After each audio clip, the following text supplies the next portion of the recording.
সাংবাদিক বন্ধু বান্ধৱীসকল, আজি আমাৰ কেবিনেটত কেইবাটাও গুৰুত্বপূৰ্ণ দিশত আলোচনা হয়।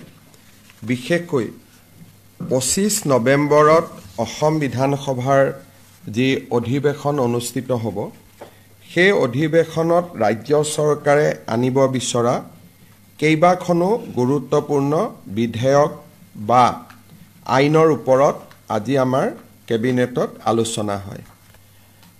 কেইটামান আন সিদ্ধান্ত লোৱা হয়। প্ৰথম এটা সিদ্ধান্ত আছিলে যে আমাৰ আসাম পেট্ৰকেমিকেলছ লিমিটেডত অথৰাইজ শ্বেয়াৰ কেপিটেল আছিলে 750 কোটি টকা। কিন্তু যেতিয়া আমি গোটেই প্ৰজেক্টটো বনাব গ'লোঁ, তেতিয়া সেই প্ৰজেক্টটো 1709 কোটিৰ পৰা তাৰ খৰচ 2261 কোটি টকালৈকে বৃদ্ধি পায়।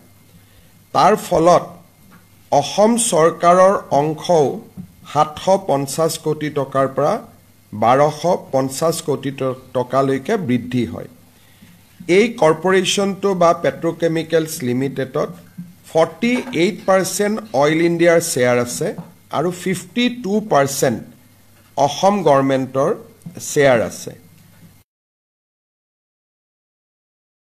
200 TPD মিথানল আৰু 200 TPD ফৰ্মালিন যিটো প্ৰজেক্ট আছিল, তাৰ বৰ্ধিত খৰচত কেবিনেটে অনুমোদন দিয়ে আৰু আমাৰ যিটো চৰকাৰে এডিশ্যনেল ইকুইটি দিব লাগিব তাত অনুমোদন জনায়। আজি আমাৰ কেবিনেটত যাক নেকি স্পেচিয়েল ৰিক্ৰুটমেণ্ট ড্ৰাইভ বুলি কোৱা হয়, সৰ্বশিক্ষা অভিযানত যিসকল ছাত্ৰ ছাত্ৰী যিসকল শিক্ষকে কাম কৰি থাকে 5 বছৰ পূৰ্ণ হ'লে তেওঁলোকক আমি চৰকাৰী শিক্ষকৰ মৰ্যাদা দিয়াৰ ব্যৱস্থা কৰিছিলোঁ। কিন্তু বহুতো শিক্ষক ৰৈ গৈছিলে যাৰ অভিজ্ঞতা 3 বছৰমানৰ ভিতৰত সীমাবদ্ধ আছিল আৰু তাৰ কাৰণে তেওঁলোক নিয়মীয়া হ'ব পৰা নাছিলে। আজি কেবিনেটে স্পেচিয়েল ৰিক্ৰুটমেণ্ট ড্ৰাইভৰ জৰিয়তে সৰ্বশিক্ষা অভিযানৰ শিক্ষক শিক্ষয়িত্ৰীক চৰকাৰী চাকৰিত নিয়মীয়াকৰণৰ যিটো সীমা তাক 5 বছৰৰ পৰা 3 বছৰলৈ হ্ৰাস কৰে। ইয়াৰ ফলত সৰ্বশিক্ষা অভিযানত কাম কৰি থকা প্ৰায় 3000 শিক্ষক শিক্ষয়িত্ৰীয়ে চৰকাৰী শিক্ষকৰ মৰ্যাদা পোৱাত সহায়ক হ'ব। ইয়াৰ পিছত কেইটামান আমি গুৰুত্বপূৰ্ণ সিদ্ধান্ত লৈছিলোঁ, আপোনালোকক মই এটা এটাকৈ জনাব বিচাৰিছোঁ। আমাৰ শিক্ষকৰ বদলিৰ ক্ষেত্ৰত যোৱা কেবিনেটত আমি এটা সিদ্ধান্ত লৈছিলোঁ যে মহিলাৰ কাৰণে ইয়াক আমি 10 বছৰৰ জেগাত 5 বছৰ কৰিম। অৰ্থাৎ আগতে এজন শিক্ষক বা শিক্ষয়িত্ৰীয়ে ট্ৰান্সফাৰ ল'বৰ কাৰণে 10 বছৰ কাল অপেক্ষা কৰিব লাগিছিল। এতিয়া আমি শিক্ষয়িত্ৰীৰ ক্ষেত্ৰত ইয়াক 5 বছৰ কৰিলোঁ। কিন্তু বহুত শিক্ষকেও আমাক আপত্তি কৰিছিলে, সেইকাৰণে আমি শিক্ষকৰ ক্ষেত্ৰত ইয়াক 7 বছৰলৈ হ্ৰাস কৰিলোঁ। অৰ্থাৎ এতিয়া শিক্ষয়িত্ৰীয়ে 5 বছৰ কাম কৰাৰ পিছত ট্ৰান্সফাৰৰ বাবে আবেদন কৰিব পাৰিব। শিক্ষকে 7 বছৰ কাম কৰাৰ পিছত ট্ৰান্সফাৰৰ কাৰণে আবেদন কৰিব পাৰিব। কেবিনেটে আৰু এটা গুৰুত্বপূৰ্ণ সিদ্ধান্ত গ্ৰহণ কৰে। আপোনালোকে জানে যে অসম চৰকাৰৰ এখন জনসংখ্যা নীতি আছে, যাৰ অধীনত দুটাতকৈ যদি কোনো কৰ্মচাৰীৰ সন্তান বেছি হয় বা বৃদ্ধি পায় বা পঞ্চায়ত আদিত যদি দুটাকৈ সন্তান থাকে খেলিব পাৰিব। কিন্তু 3টা সন্তান থাকিলে তেওঁলোকে ইলেকশ্যনো খেলিব নোৱাৰে, চৰকাৰী চাকৰিও পাব নোৱাৰে। আজি কেবিনেটত সিদ্ধান্ত হয় যে জনজাতি, চাহ শ্ৰমিক, মৰাণ আৰু মটকক আমি এই যিটো 2টা সন্তানৰ সীমাবদ্ধতা আছে তাৰ পৰা আমি তেওঁলোকক ৰেহাই দিম।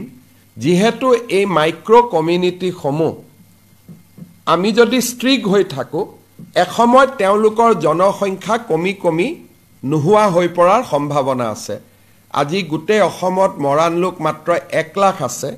তাত যদি আমি জনসংখ্যাৰ নীতিটো ষ্ট্ৰিক কৰিব যাওঁ, তেতিয়ালে এসময়ত এই জাতি সত্তাসমূহে নিজৰ অস্তিত্ব হেৰুৱাই পেলাব সেই কাৰণে কেবিনেটত আজি সিদ্ধান্ত হৈছে যে জনসংখ্যা নীতিৰ আওতাৰ পৰা আমি জনজাতীয় লোকসকল চাহ জনজাতিৰ লোকসকল আৰু মৰাণ মটক সম্প্ৰদায়ক আমি জনজাতি নীতিৰ আওতাৰ আমি বাহিৰত ৰাখিম কেবিনেটে আজি চাহ জনগোষ্ঠীৰ লোকসকলক মাটিৰ পট্টা দিয়াৰ বাবে মই মৰিয়নিত যি ঘোষণা কৰিছিলোঁ তাৰ সম্পৰ্কত আজি কেবিনেটত ডিটেইলছ আলোচনা হয় আমি দেখা পাওঁ যে যদি অসমৰ ল্যান্ড সিলিং একখন আমি এমেন্ড কৰোঁ তেতিয়াহ'লে আমি 2,90,000 বিঘা মাটি 2,90,000 বিঘা মাটি আমি চাহ জনজাতি লোকসকলৰ মাজত বিতৰণ কৰিব পাৰিম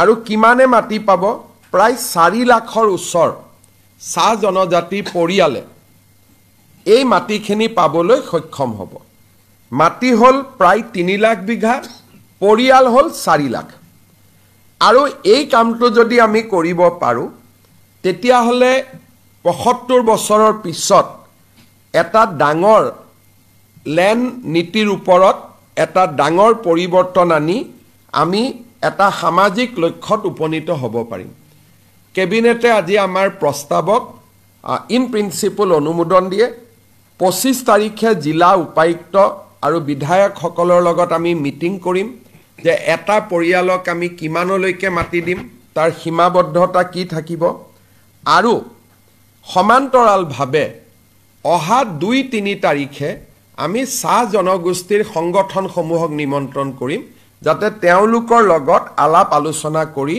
আমি এই আইনখন 25 নৱেম্বৰত বিধানসভালৈ লৈ যাব পাৰো তাৰমানে আপোনালোকে ইয়াৰ সোশিয়েল ভ্যালুটো উপলব্ধি কৰিব পাৰিব গোটেই অসমত চাহ বাগিচাৰ লাইনত মাটি আছে প্ৰায় 2,90,000 বিঘা পৰিয়াল আছে প্ৰায় 4 লাখ যদি এই কামটো কৰিব পৰা যায় যত নেকি আজি কেবিনেটে অনুমোদন দিছে যদি আমি কৰিব পাৰো এটা ডাঙৰ সামাজিক লক্ষ্যত আমি উপনীত হ'ব পাৰিম আজি আমাৰ কেবিনেটত আৰু এটা গুৰুত্বপূৰ্ণ সিদ্ধান্ত গ্ৰহণ কৰা হয় 1983 চনত নেলিত এটা